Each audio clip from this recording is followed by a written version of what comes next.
Conduzido pelo Espírito Santo, Jesus foi ao deserto orar e jejuar. Jesus foi fazer aquilo que Moisés fez. Jesus foi fazer aquilo que Elias fez, pois é o terceiro homem categoricamente na Bíblia Sagrada que consegue ficar 40 dias e 40 noites jejuando e orando. E diz a Bíblia, e acabando Jesus de jejuar e orar, aparece aquele que é estranho, Abaddon, Apolion, Satanás, o iníquo, o diabo, o do inferno. E quando ele aparece para tentar. 3 vezes na Bíblia o diabo aparece pessoalmente. Depois disso, ele só há de aparecer na grande tribulação. A primeira vez ele foi no Jardim do Éden, porque era caso de vida ou morte. Ele apareceu para resolver o destino da humanidade. A segunda vez ele aparece para Jó, porque era o homem mais justo da terra. E a terceira vez ele aparece para Moisés e para Jesus, para destruir a salvação, que é um projeto de Deus.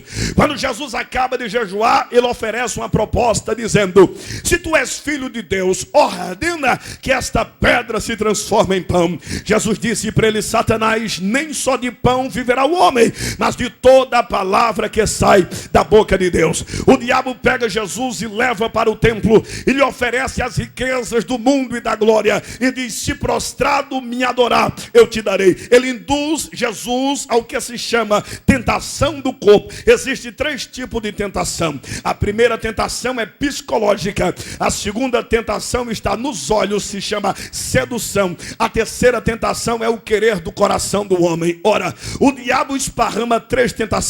E nessa segunda, ele diz: te darei se prostrado me adorar. Jesus levanta a sua mão, seu dedo com autoridade, esfrega no nariz dele e diz: olha aqui, Satanás, você não sabe que está escrito: somente ao Senhor teu Deus adorarás e a ele servirá. O diabo toma Jesus e leva Jesus ao pináculo para Jesus sofrer o que se chama perturbação mental. O diabo incita o mestre a querer se suicidar. O diabo parece, eu acho que cheirou cocaína naquela época. O diabo está pensando que Jesus é maconheiro para tentar tirar a vida, bestalhado. Ele disse: olha, pula daí de cima, porque também está escrito: dá ordem aos teus anjos, Salmo 91, e eles te sustentarão. Jesus levanta a voz veemente, poderosa e eficaz: para trás de mim, Satanás, não tentarás ao Senhor teu Deus. Jesus, ele vence o mundo espiritual. O terceiro mundo que Jesus vence é chamado mundo social. Você sabia que o ministério de Jesus Cristo, ele durou 3 anos na face da terra, e ele foi dividido em 3 fases. A primeira fase do ministério social de Jesus foi chamada unidade legal. Jesus era uma pessoa meiga, uma pessoa fácil de se lidar. Jesus não era uma pessoa complicada que se afastava da raça humana quando ela lhe procurava. Quando você estuda a primeira multiplicação de pães, você percebe que se fazia mais de 48 horas que Jesus estava pregando parábolas para o povo de Israel. E ele atravessa o mar da Galileia e ele resolve ir ao monte para se carregar. O intuito de um sucesso, de um bom cantor e de um bom pregador é seguir as pisadas de Jesus. É normal você ler o Novo Testamento e encontrar assim: acabando Jesus de falar ou pregar, ia Jesus orar. Jesus sempre se recarregava. A oração é um ato de reabastecer as fraquezas das células espirituais. E quando Jesus está terminando a sua oração, ele levantado por Pedro, que vem gritando, dizendo: mestre, a multidão a qual tu pregou a ela está atravessando a banda do mar, e nós não temos com que dar de comida a eles. Quando os discípulos imaginam que Jesus vai tratar bruscamente, sem educação, e porventura lhes dizer: despede esta multidão, Jesus toma a responsabilidade, porque nunca foi do caráter do meu mestre despedir uma multidão de mão vazia. Nunca foi. Da mesma forma que você chegou aqui, eu lhes garanto que até eu terminar essa mensagem, você vai sair daqui cheio de vitória para a glória e honra de Jesus Cristo de Nazaré. E diz-nos a palavra que Jesus chama Pedro e chama André. E Jesus pergunta para os seus discípulos: não tendes vós o que dar a esta multidão? É o primeiro trabalho social que ele ensina à igreja na face da terra. E os discípulos se reuniram e disseram: tem mais de 5.000 homens, não temos como alimentar esta multidão. Aí apareceu um jovem e disse: eu tenho 200 em dinheiro, em moeda. Não dava para comprar um cesto de pão.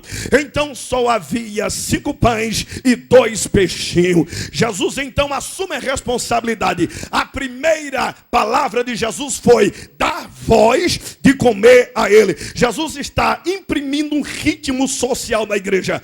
Jesus está dizendo: se a igreja tem dinheiro, porque temos igrejas riquíssimas nesse Brasil, se a igreja tem condição financeira, a igreja deve pensar e repensar em obras sociais. A igreja deve pensar em construir manicômio. A igreja deve pensar em construir centros para leprosos. A igreja deve pensar em construir centro de reabilitação para drogados. A igreja deve pensar em construir centro de reabilitação comum pensativo para aqueles que estão na prostituição. Aí você me diz: não, mas Jesus faz milagres. Senhoras e senhores, milagre não é como você quer, nem imagina como deve ser. Milagre é um ato na vontade literária do sentimento de Deus. Uns vão morrer para a cova enfermo, outros vão ser curados, mas depois vai morrer e ser arrebatado. Milagre é no tempo, na hora, no dia, no exato, no instante, no mês, no minuto, no segundo que estiver debaixo da vontade de Deus. A ordem de Jesus para a igreja é: dar voz de comer a ele. Jesus não mandou dar palavra. Jesus disse: primeiro dá o pão.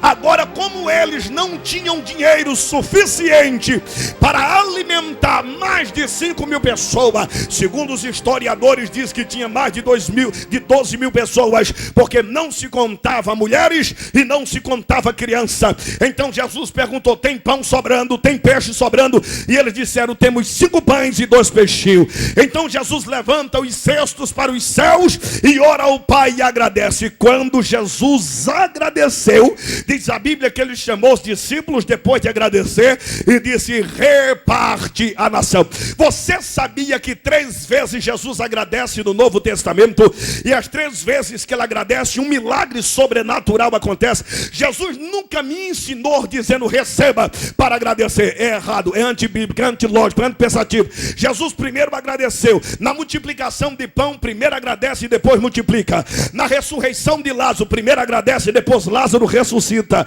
No milagre da filha da viúva de Naim, primeiro agradece e depois acontece.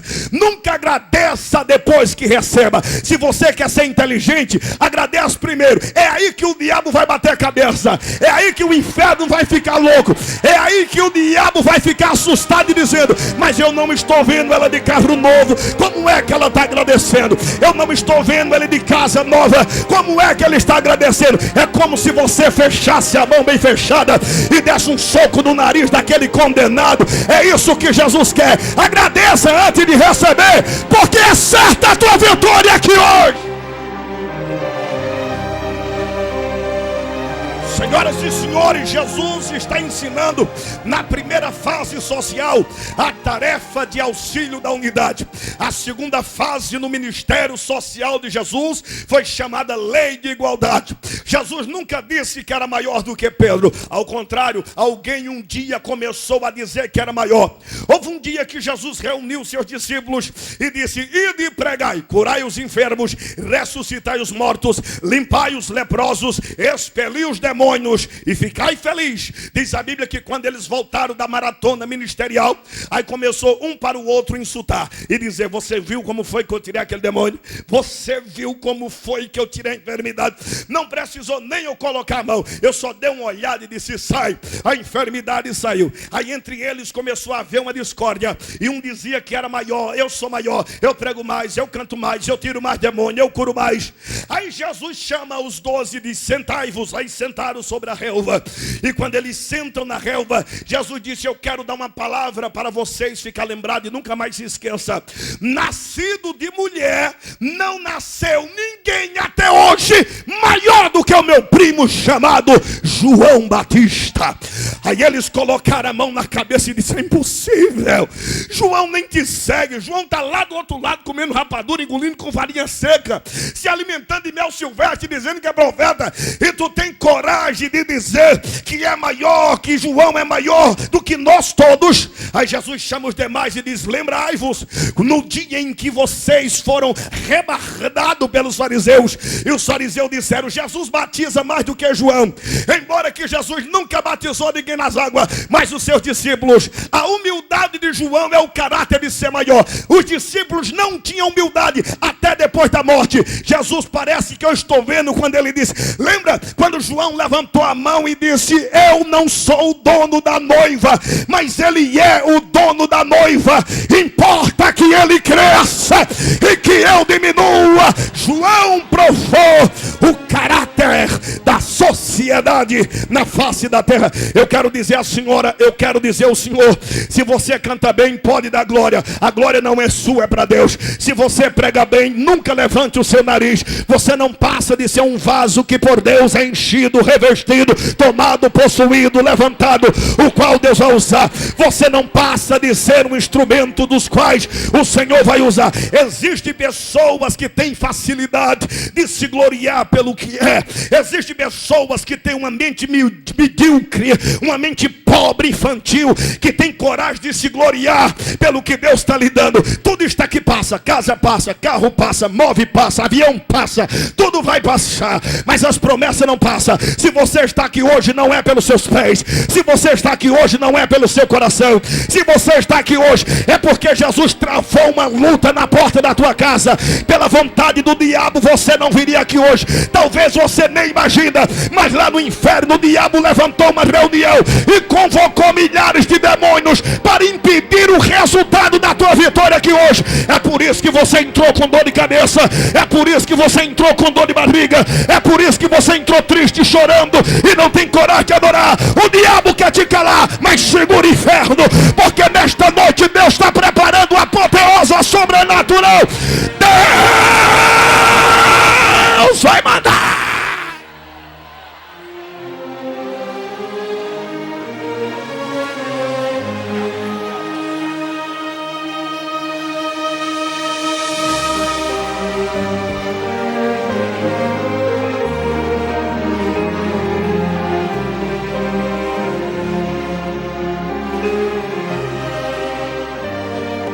A terceira fase do ministério social de Jesus é chamada fase da explosão.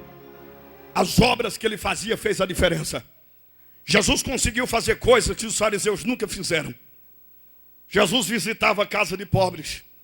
Os fariseus não gostavam de pobre, porque ele dizia que ser pobre era um sinal de maldição. Jesus colocava a mão nos leprosos. Os fariseus nunca encostaram no leproso, porque a lepra no Antigo Testamento era um ato de castigo eterno, o qual você tocando no leproso, você se tornava imundo. Jesus quebra esta barreira socialmente. E ele coloca todo mundo na mesma cadeira, senta, desde os grandes aos pequenos. E ele não olha com diferença, ele não olha com nojo, ele não olha com alzerichas, não.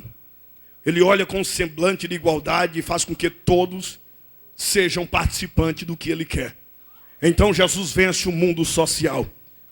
Igrejas no Brasil que não faz obra social são igrejas que estão manca e aleijada. Elas trabalham de um lado e se esquecem do outro. Jesus trabalhou dos dois lados, lado humano e o lado espiritual. Agora eu quero chamar na responsabilidade você.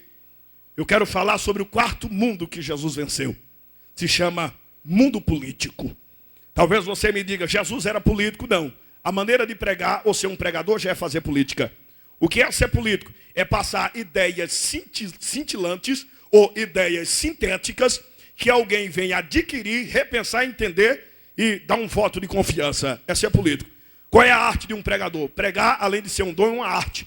É uma maneira de você passar a palavra de raciocínio, o qual dentro de 15, 40, 50 minutos, seres humanos que creem na palavra de Deus bem pregada, ele vai assimilar e reconstruir todos os seus sentimentos. É chamada política espiritual. Mas não essa política espiritual, nem política natural que eu estou falando. Eu quero falar que Jesus pagou imposto pelo ministério dele na terra. As pessoas sempre perguntam, pastor, por que era que Jesus chamou 12 homens? Talvez você nunca imaginou. Ele não podia ter chamado 10? Poderia.